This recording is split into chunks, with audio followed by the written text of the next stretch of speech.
Hello అండి. ఇది వినాయక చవితి ముందు రోజు వీడియో అనమాట. మా బావ, నేను కలిసి మాతంగమ్మ గుడికెళ్ళాము. మేమిద్దరమే కాదు, మా పెద్దమ్మాళ్ళు, అమ్మ వాళ్ళందరూ వచ్చారు.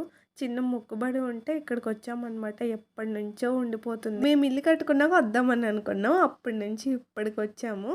మా వాళ్ళు మాకన్నా ముందే వచ్చేసారు. మేము కొంచెం లేట్‌గా బయలుదేరాం. రోషన్‌కి బాలేదని చెప్పి. ఈ మాతంగమ్మ తల్లి గుడి చాలా ఫేమస్. గోపాలపురం నుంచి కోయిలగూడెం వెళ్ళే దారిలో ఉంటది. ఇదివరకు ఇక్కడ మా అన్నయ్యోళ్ళు వ్యవసాయం చేసేవారు. అప్పుడు నేను ఈ డాన్స్ ఏసే బుడ్డదానంత ఉన్నానంతే. మేము వెళ్ళేటప్పటికి మొక్కుబడులు అన్నీ అయిపోయినాయి. మా వదినాళ్ళు అయితే వంటలు కూడా మొదలు పెట్టేశారు. వర్షం రావడం వల్ల అసలు చాలా ఇబ్బంది అయిపోయింది. సింగిల్ పొయ్యి ఇంటి దగ్గర నుంచి తెచ్చింది ఏదైతే ఉందో దాని మీదే మొత్తం వంట 3 అయింది వండేటప్పటికి. ముందైతే మా వదిన అన్నం సాంబారు పెట్టేసి తర్వాత చికెన్ కర్రీ అయితే ప్రిపేర్ చేసింది. బొంతకోడ అనమాట ఇది. ఉడకడానికి కూడా చాలా టైం పట్టింది. ఈలోపు మా చిన్నోందేమో చికెన్ మ్యారినేట్ చేస్తుంది దమ్ బిర్యానీ కోసం, అలాగే ఫ్రై కోసం. బొంతకోడ ఏంటంటే సేమ్ నాటుకోడి లాగానే చాలా ఎక్కువసేపు ఉడుకుతుంది. కొబ్బరి చెప్పు ఉంటుంది కదా, దాని పళ్ళంగా అలా వదిలేశారనమాట. తొందరగా ఉడికిపోయింది కూర.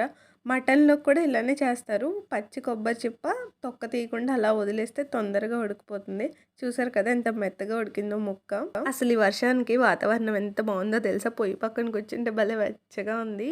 అండ్ ఈ ఇల్లు కూడా బాగా కట్టుకున్నారు వాళ్ళు. చిన్న పంచాదిలాగా కట్టారు ఇంటికి ఆంచి వంట చేసుకోవడానికి. వానొస్తుందని మేము అడిగితే ఆ పక్కన వండుకోమని చెప్పారు ఆ ఇంటిగల వాళ్ళు. సో అక్కడ మకాం వేసాం మేము. దాదాపుగా వంటలు అయిపోయినాయి. చికెన్ ఫ్రై చేసేసి లాస్ట్ లో దమ్ బిర్యానీ కూడా చేసేసారు. గుళ్ళోనే ఇంకా భోజనం చేసేసి బయలుదేరిపోయాము. భోజనాలు అయ్యేటప్పటికే టైం 4 అయిపోయింది. ఇంకా మళ్ళీ మేము వచ్చేటప్పటికి లేట్ అయిపోతుందని చెప్పి ఫాస్ట్ గా బయలుదేరిపోయాము. మా వాళ్ళు వచ్చేటప్పుడు ట్రాక్టర్ మీద వచ్చారు. గుడారం కట్టుకున్నారు వాన వస్తుంది కదా అని. ఇంకా మూటముళ్ళు మొత్తం సర్దేసుకుంటున్నారనమాట. మేమేమో వినాయకుని పూజకి పత్రి కోసుకుంటున్నాము. ఇక్కడ జమ్మి పత్రి, మారేడు పత్రి, సంపంగి పత్రి అన్నీ ఉన్నాయి. ఇక్కడ నుంచి మా ఊరు వచ్చే దారిలో మిగిలిన అన్ని రకాల పత్రులు దొరికేసాయి. ఆఖరికి చెరుకు ముక్కతో సహా అన్ని పట్టుకుని జాయిగా 6 కల్లా ఇంటికి చేరిపోయాము. సరే మళ్ళీ నెక్స్ట్ వీడియోలో కలుద్దామే. బాయ్.